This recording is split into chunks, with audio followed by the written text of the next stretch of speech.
이석현 국회 부의장이 김현 의원을 감싸느라고 46kg의 연약하고 온순한 김현 의원이 그렇게 그럴 리가 없다 이런 말을 했는데 김현 의원의 과거 모습, 연약한 모습 한번 보시겠습니다.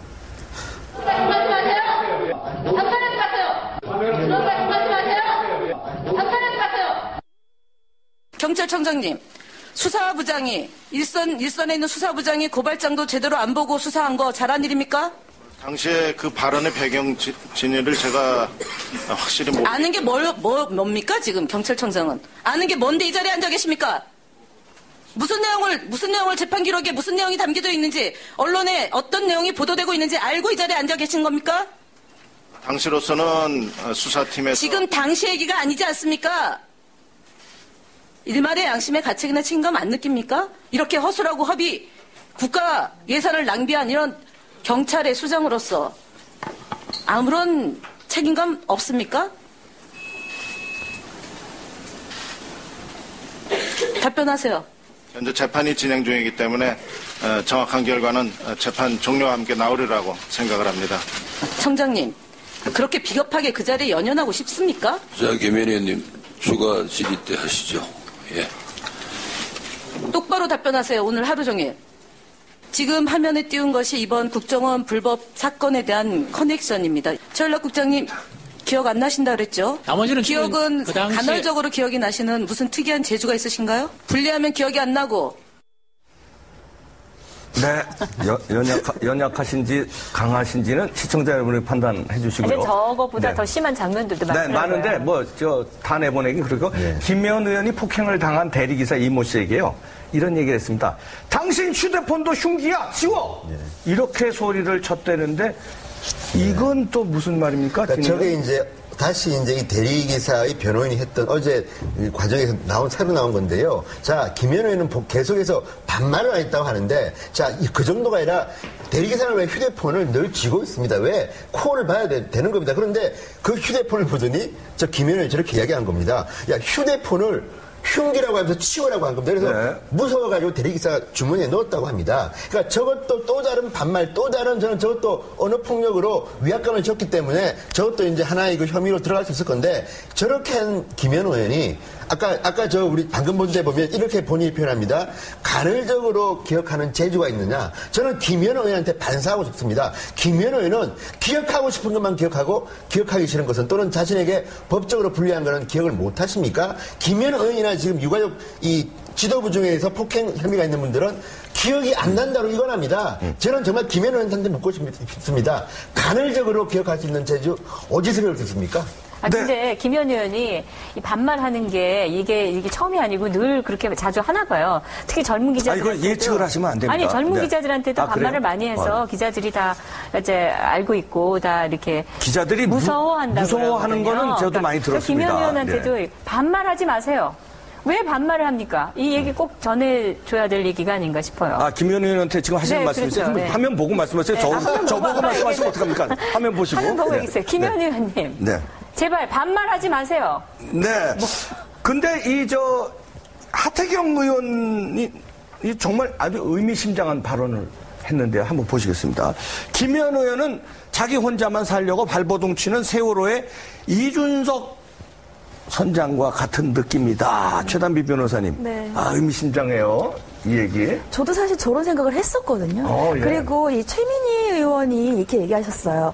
너무 김현 의원을 비난하지 마라. 김현 의원이 그동안 세월호 유가족을 위해서 네. 그 정도 했기 때문에 이 정도의 협상이 가능했다라고 했다는데, 저는 사실 이번에 일련 사건을 보면서 정말 김현 의원이 세월호 유가족을 위해서 일한 분이야? 라는 생각을 했어요. 왜냐하면 폭행 이 사건이 나고 나서 보호하고자 했던 그분들은 전면에 나서서 수사를 받고 있지만 김현 의원은 쏙 빠졌거든요. 물론 그렇죠. 그 이후에 여론이 들끓어서 참고인 조사가 됐지만 참고인 조사가 되기 전까지는 전혀 아무런 것도 없었습니다. 네. 언론에도 계속해서 출두하는 장면은 유가족 대표 측만 나왔고요. 김현 의원은 전혀 아무런 얘기도 없었고 아무런 것도 하지 않았거든요. 그렇다면 과연 그것이, 저 말이 저는 일맥상통한 얘기라고 생각해요. 자기 혼자만 살려고 발버둥 친다는 거는, 나는 여기에서 엮이고 싶지 않으니까 일단 때렸는지 못 때렸는지 나는 모르겠고 그 유가족 대표들은 어떻게 되는지 수사를 해보지만 나는 모르겠다. 나는 빠지는 거잖아요. 그리고 사실 그게 참고인 조사 전에는 계속된 행동이었거든요. 지금도 네. 뭐 사실은 마찬가지라고 저희는 보이지만. 그런데 유가족들 측에서 지금 자기들도 부인을 하고 있는 사람도 있지만 인정하는 분 같은 경우에 지금 김현 의원이 하는 말에 대해서 어떤 생각을 하고 있을까? 저는 그게 궁금합니다. 속으로 원망을 하고 있을까? 아니면 당연히 내가 알아 모셔야 될 분이니까 우리가 희생하자 이렇게 하고 있는 건지 저는 저 정도로 그 현장에 있는 사람들이 다 알고 있고 아까 그 목격자분도 막 분노하잖아요. 어떻게 그 한 가운데 있었던 사람이 없었다고 모른다고 얘기를 할 수가 있는가 이러는데 그 당사자로서 지금 처벌을 받게 되어 있는 유가족들은 어떤 생각을 하고 있을까? 네, 그런 생각이 듭니다. 예. 그런데 대리기사 측 그 변호인은요, 김현 의원의 폭행의 공범이다. 이렇게 주장하는 것뿐을 넘어서 처벌을 요구하고 있습니다. 처벌을 만약에 안 내면 우리가 고발하겠다. 네. 이런 얘기를 했죠. 그러니까 차기환 변호사에 따르면 아마 다음 주 월요일쯤 고소할 것 같습니다. 왜냐하면 어제도 대질신문을 하는데 거의 영등포 경찰서에서 김현 의원에 대해서는 수사 의지가 없어 보였다. 그래서 지금 이런 식으로 할 거면 우리는 고소하겠다는 거고요. 또 하나는 지금 방금 이야기도 나왔지만 자 지금 김현 의원은요. 심지어 이런 말까지 나옵니다. 기자들이 하는 이야기입니다. 이거는 제 이야기가 아니고 이석현 의원의 그 46kg와 온순하다는 말에 대해서 뭐라고 하냐면요. 김현 의원들을 온순하다고 하는 걸 보니 새롭게 알려진 김현 의원의 체중도 못 믿겠다. 왜냐하면 지금 대한민국 국회 전체가 지금 불신을 받고 있는데 국회 부의장께서 이렇게 발언함으로 인해서 오히려 당 전체와 국회 전체, 정치인 전체 이미지도 좀 나빠지는 게 아닌가. 그리고 지금 김현 의원으로 인해서 유가족들의 지금 신뢰도도 상당히 땅에 떨어진 것 같습니다. 네. 정명 대표는 이 사건 아세요? 수원시 의원, 여자 의원 중에서 네. 이름이 누구십니까? 백정선 씨 아닌가요? 이분이 네. 아주 박근혜 대통령을 향해서 입에 담기 어려운 쌍욕을 하셨더라고요. 그게 저는 욕이나 이 행동이라는 거는 내면에 있는 것들이 나오는 거라고 생각합니다. 그래서 무슨 정당한 이유를 대더라도 이 사람 마음속에는 이런 쓰레기 같은 욕이 가득 차 있기 때문에 무슨 이유로 욕을 한 겁니까? 설명을 해주세요. 아니 지금 이분은 뜬금도 없어요. 괜히 지금 나라가 이 모양 일거린 것은 그 박근혜 대통령 때문이다 이렇게 얘기를 하고 있는 건데. 그럼 무슨 욕을 한 거죠? 아니 저는 흉내 못 냅니다. 여기다가 구체적으로 얘기하지 마시고 아니 저는 흉내 못 내는데 하여튼 우리가 얘기할 때 가장 나쁜 욕이라고 하는 욕을 한 거예요. 근데 이분이 세민년의 수원시의회 세민년 원내대표입니다. 저는 이 세민년이 자기 당 소속의 이 공직에 나가 있는 분들의 이 정신 상태와 또는 이 매너와 예절에 대해서 정말 대대적인 교육과 훈련을 좀 하지 않으면 지금 막말 소동 날 때마다 이거 세민년 아닙니까? 그러면서 무슨 국민의 지지를 받겠다고 하는 건지. 아니 이분이 맨정신에 기본적인 자질이 안 돼 있어요. 상황 설명해서 맨정신에 그럴 리가 없는데요.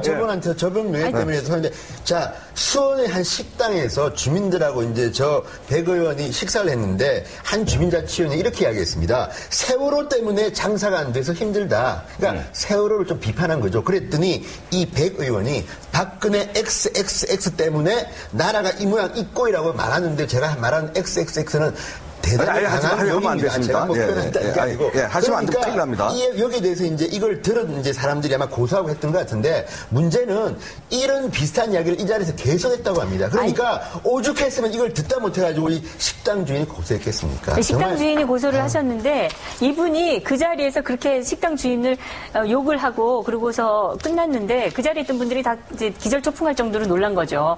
대통령에 대해서 그렇게 막말을 하는데다가 또 식당 주인이 힘들다고 하는데 소위 시의원이라는 분이 위로를 하고 해줘야 되는 게 아니라 막 욕을 했다는 거예요. 식당 주인한테.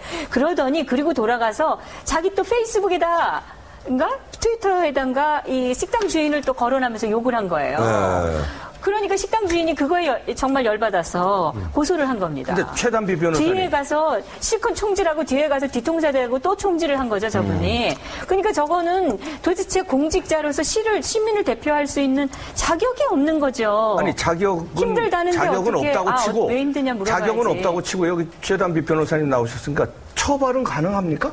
저 정도로 예를 들어서 이제 식당 주인에게까지 그렇게 모욕적인 언사를 했으면 모욕죄로 처벌할 수도 있죠. 그리고 물론 이제 대통령께도 그렇게 했으면 처벌할 수 있겠지만 뭐 대통령께서 거기에 대해서 문제를 삼거나 그러지는 않으실 테니까 그 부분에 대해서 뭐 이게 더 커지지는 않겠지만 법상 원칙적으로 저 정도의 욕을 했다면 당연히 모욕죄로 처벌이 가능하죠. 네, 아까 그게 궁금해서 저 김태현 변호사한테 여쭙는데요. 김현 의원이 그렇게 주장했다는 거 아닙니까? 휴대폰도 흉기가 될 수 있으니까 이거 치워! 하고 막 소리 질렀다는데 휴대폰이 그거 범죄 현장에서 폭행의 흉기로 취급이 될 수 있나요? 그 이제 위험한 물건이라고요. 특수폭행할 때 위험한 물건이라고 법에 돼 있고 그 위험한 물건이 뭔가에 대해서 이제 판례들이 여러 개 있는데 아직 휴대폰에 대한 건 제가 없는 걸로 알고 있어요. 예. 근데 무슨 뭐 전 국민이 다 가지고 다니는데 그럼 전 국민이 다 흉기를 가지고 다닌다는 얘기가 되는 거 아닙니까? 초등학생이고 다 가지고 다니는데 80, 90 먹은 할머니, 할아버지도 다 가지고 다니는데. 아니, 근데 문제는 당신 휴대폰도 흉기야 치워라고 해서 그 다음 얘기가 어떻게 돼요? 대리기사가 너무 무서워서 콜 받아대는데도 주머니에 넣었다잖아요. 자신의 말 하나로 대리기사를 제압할 수 있는데 그 사람이 들고 있는 휴대폰이 무슨 흉기가 되겠습니까? 생각을 한식적으로 했을 때. 그리고 또 이상한 게요. 지금 자기는 아무런 폭행에 가담하지 않았다는데 명함 빼서 이 명령에 일사불란하게 폭행이 시작됐다는 거거든요. 왜 영화 친구에서 보면 유호성이가 담배를 끕니다. 거기에 신호가 돼서 죽이는 거 아닙니까? 그러니까 직접 폭행을 안 했어도 이런 어떤 신호가 폭행을 유발했다면 여기 정범으로 볼 수 있는 거죠. 김태현 변호사. 그러니까 그 부분이 이제 고소인 측. 차기현 변호사 주장이 그거예요. 그러니까 예를 들어서 아까 그 의원님 설명하셨던 그 조폭대 사례 그런 사례처럼 이 경우에도 직접 가담은 안 했지만 일행 중에 하나가 가담했기 때문에 이거 공모가 있는 걸로 볼 수 있고 폭행의 공동정 볼 수 있다는 게 고소인 측 주장인데 그 부분에 대해서 사실 조금 좀 면밀한 검토가 필요하죠. 그게 그렇게 꼭 그렇게 볼 수는 없거든요. 하지만 최소한 방조범까지는 가능하지 않을까 하는 게 제 개인적인 의견입니다. 알겠습니다. 세월호 유가족의 대리기사 폭행 사건 좀처럼 가라앉을 분위기가 아닙니다. 절대 안 가라앉습니다. 해결되기 전에는요. 다음 주에는 어떤 내용으로 전개될까요? 부디 억울한 사람이 없기를 바랍니다. 수사든 뭐든요. 오늘 말씀 고맙습니다. 이석현 국회 부의장이 김현 의원을 감싸느라고 46kg의 연약하고 온순한 김현 의원이 그렇게 그럴 리가 없다 이런 말을 했는데 김현 의원의 과거 모습, 연약한 모습 한번 보시겠습니다.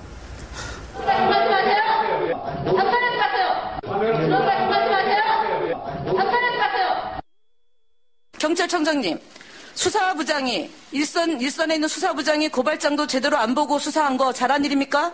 당시에 그 발언의 배경 진위를 제가 확실히 아는 게 뭡니까 지금 경찰청장은 아는 게 뭔데 이 자리에 앉아 계십니까? 추가 질의 때 하시죠. 예. 똑바로 답변하세요. 오늘 하루 종일. 지금 화면에 띄운 것이 이번 국정원 불법 사건에 대한 커넥션입니다. 전략국장님 기억 안 나신다 그랬죠? 나머지는 기억은 그 당시에... 간헐적으로 기억이 나시는 무슨 특이한 재주가 있으신가요? 분리하면 기억이 안 나고. 네, 연약하신지 강하신지는 시청자 여러분이 판단해 주시고요. 근데 저거보다 더 심한 장면들도 많더라고요. 많은데 다 내보내기 그리고 김현 의원이 폭행을 당한 대리기사 이모 씨에게요. 이런 얘기를 했습니다. 당신 휴대폰도 흉기야 치워! 이렇게 소리를 쳤대는데 이건 또 무슨 말입니까? 그러니까 저게 이제 다시 이제 이 대리기사의 변호인이 했던 어제 과정에서 새로 나온 건데요. 자, 김현 의원은 계속해서 반말을 했다고 하는데, 자, 그 정도가 아니라 대리기사는 왜 휴대폰을 늘 쥐고 있습니다. 왜? 콜을 봐야 되는 겁니다. 그런데 그 휴대폰을 보더니 저 김현 의원이 저렇게 이야기한 겁니다. 야, 휴대폰을 흉기라고 하면서 치우라고 한 겁니다. 그래서 무서워가지고 대리기사 주머니에 넣었다고 합니다. 그러니까 저것도 또 다른 반말, 또 다른 저것도 언어폭력으로 위압감을 줬기 때문에 저것도 이제 하나의 그 혐의로 들어갈 수 있을 건데 저렇게 한 김현 의원이 아까 우리 방금 본 데 보면 이렇게 본인이 표현합니다. 간헐적으로 기억하는 재주가 있느냐. 저는 김현 의원한테 반사하고 싶습니다. 무슨 내용을 재판 기록에 무슨 내용이 담겨져 있는지 언론에 어떤 내용이 보도되고 있는지 알고 이 자리에 앉아 계신 겁니까?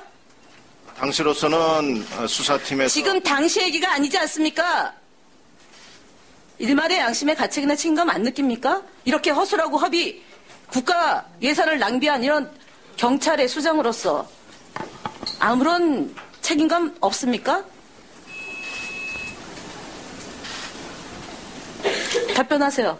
현재 재판이 진행 중이기 때문에 정확한 결과는 재판 종료와 함께 나오리라고 생각을 합니다.